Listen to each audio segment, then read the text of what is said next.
Hi, scholars. Good to see you back this week. For those of you who have not handed in your quiz number 2 to me yet, it was due Monday the 20th by 4 p.m. If you have not yet returned it or have not yet completed it, I will still take it this week for full credit. Obviously, I understand if there are technical difficulties or whatever might hinder you from returning it on time. Just know that it is not too late to turn it in, and I will grade it once I get it at that point. But you will get full credit for what you earn.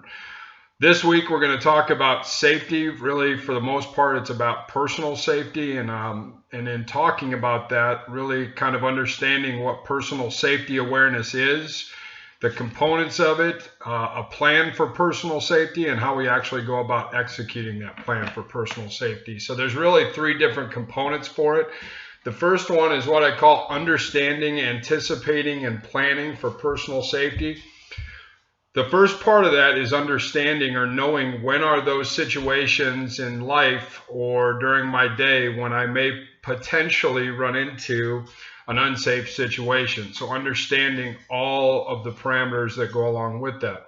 The second part of that being anticipating or kind of understanding that if I do find myself in that environment, what is my plan to get myself away from it or to react if I get myself caught in a situation. And that leads me into the third part, and that's planning for personal safety. So it's not enough just to say, okay, if something happens to me, I'm going to do something about it. But in a situation where maybe your anxiety is a little bit heightened or your stress is a little bit heightened, you need to have a plan in place so that, in fact, you have the opportunity to remain safe.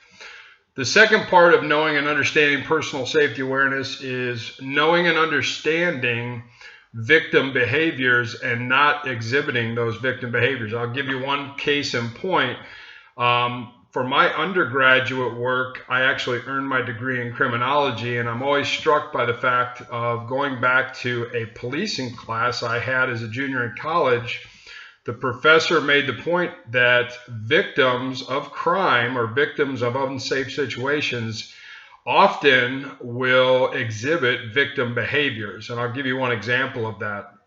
If you were somebody that was not conscientious about locking your vehicle and you stopped at an area, parked your vehicle and left it unlocked and you had valuables inside, it should not be that hard to understand that if valuables are taken from your car, that the victim behavior in that case would have been not locking your car, not securing your vehicle. So again, the second part is understanding, knowing and understanding what victim behaviors are, and that most victims of unsafe situations or victims of crime often exhibit victim behaviors. And then the last part, and I want to talk to you at the end of this week about the execution of a personal safety plan.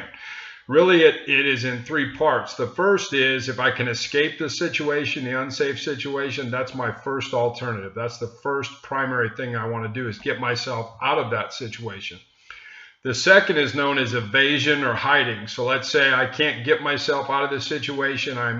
I'm still within the environment or the context of the unsafe situation. So therefore, I must evade the possible unsafe contact that is going to happen or the danger, or find a way to hide or avoid that type of situation. And then last, and this has been impressed upon me both as a teacher about safety and as a person who, contemplates my own safety plan, the last resort should always be, if I can't escape, if I can't evade, and I have to fight, then I have to know and understand self-defense and personal self-defense tactics. And I'll talk a little bit about that as we go toward the end of the week. So that's going to be our week. Wednesday, I will have mini lecture number 11 on a personal safety awareness plan, and then exactly what it entails and how we go about putting that together. So I hope everybody's doing well. I hope your weekend was great. I know we're kind of all reaching that point where we're kind of itching to get out of the house and get back together, or get back to see our friends or